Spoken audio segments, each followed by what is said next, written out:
Hi boys and girls, today we're going to be painting our Yayoi Kusama inspired pumpkin. We're using acrylic paints today, different colors. First of all, let's talk about holding a paintbrush properly. When you hold a paintbrush, you hold it on the handle. The handle is the long part like this, and it's called a handle because that's where your hand goes. But when you're gripping the paintbrush, don't hold your hand up here. Don't hold it in the middle, but hold it very close to this silver part called the ferrule. So grip it like a pencil, close to the silver part. This silver part is called the ferrule, but it's also called the danger zone because we don't want our hand to go there. So if you grip it by the silver part, back it up right behind it so that it's not in the danger zone. And also, we don't want paint to get on the silver part either. That's also why it's called the danger zone. And then you have the bristles. The bristles are nice and pointed, nice and straight. We want to keep them that way. So when we're painting, we paint very gently, like we're sweeping the floor with a broom. We go up and down or side to side. The only thing you don't want to do is mash your brush down like that, okay? That's why that's how we keep our brush nice and pointy, like a ballerina's tippy toes. So if you're mashing your brush down, we call that the boot scootin' ballet because our brush would be sitting on its bottom instead of its tippy toes. So please keep your brush on your tippy toes. Okay, today I'm going to ask that you choose 2 colors of paint or 1.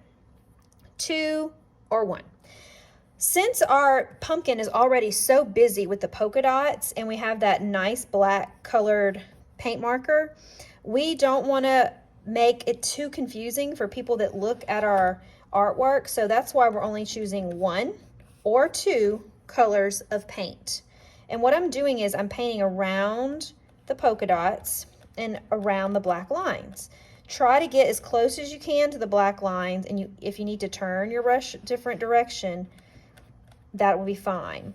And try not to get on the black marks. If you accidentally do, it's okay, but we want to keep those black lines untouched as best as we can, untouched by paint.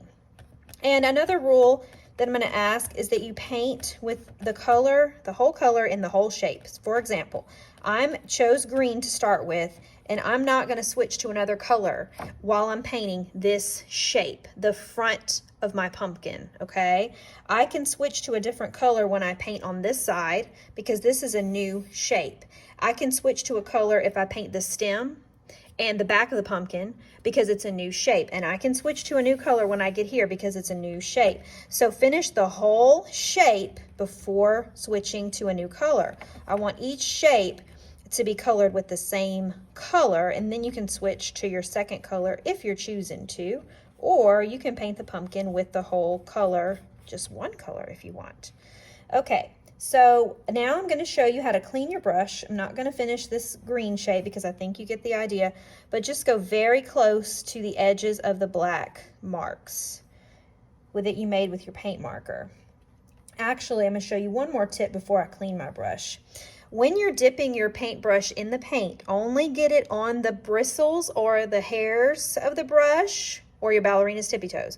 Do not dip it so much in the paint where it gets on the silver part or the danger zone.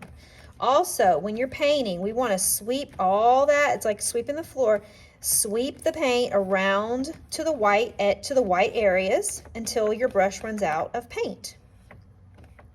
If you accidentally have a glob of paint on your paper like that, just sweep it around to an empty area of that shape. We don't want to leave it like that. It will dry, but we don't want it to dry looking like a glob of paint. We want it to look nice and even. And also notice how my brush is moving with the black lines.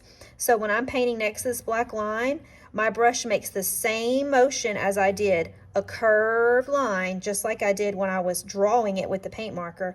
And when I go around this circle, I'm going with the direction of the dot, the polka dot.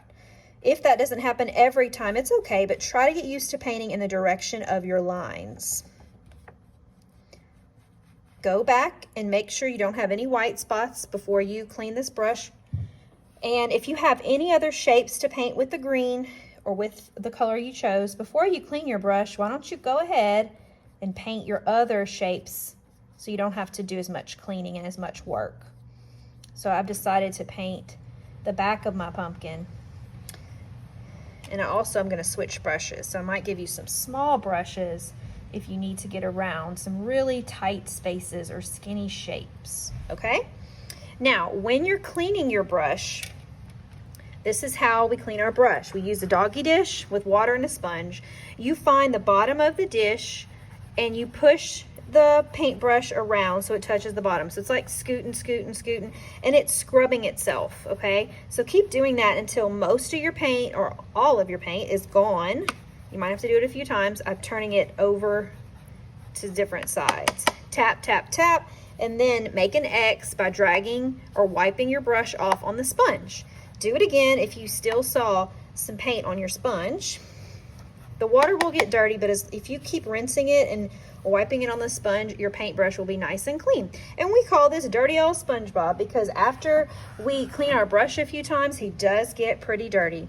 Okay, 2 colors or 1. So I'm choosing my second color with a new shape, and I'm going to continue painting at warp speed. Of course, you will not paint as fast as I do when I use the fast forward feature, but I'm just doing that so you don't have to watch me paint the whole thing slowly.